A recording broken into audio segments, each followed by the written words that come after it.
তো so guys, welcome back. গল্পটির নাম হচ্ছে বাবার আত্মা।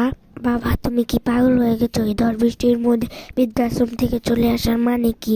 আজকে সকালেই তো তোমাকে সেখানে রেখে আসলাম। তুমি জানো না বৃষ্টিতে ভিজলে তোমার ঠান্ডা লেগে যায়?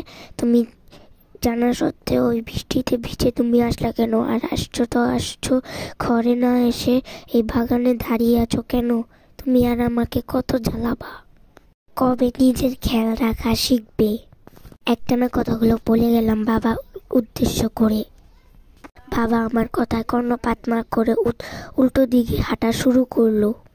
আমি পিছন থেকে বললাম, এখন কোথায় যাচ্ছ? আপাতত বাসায় আসো, কাল সকালে না হয় আমি অফিস যাওয়ার সময় তোমাকে বৃদ্ধাশ্রমে নামিয়ে দিয়ে আসবো। বাবা থামলো না, বাবা সোজা দিকে হাঁটা শুরু করলো। বাবা বলল, আমি ফিরে আসবো, আমার এখনো আরো অনেক কাজ বাকি আছে। আমি বললাম, ধুর, যেখানে যাওয়ার যাও, যা খুশি তাই করো। এই বলে আমি হাঁটা শুরু করলাম বাড়ির দিকে।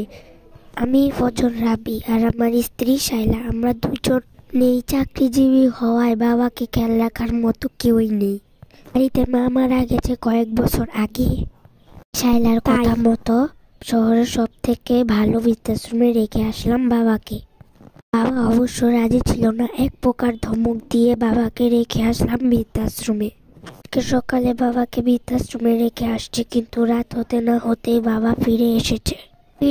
তাও এমন ঝড় তুফানের মধ্যে, তাই রাগ করে বাবাকে আর ফেরালাম না।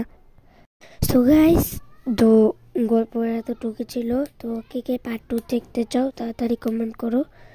যদি বেশি কমেন্ট করো তাহলে কালকেই পার্ট 2 আমি আনবো।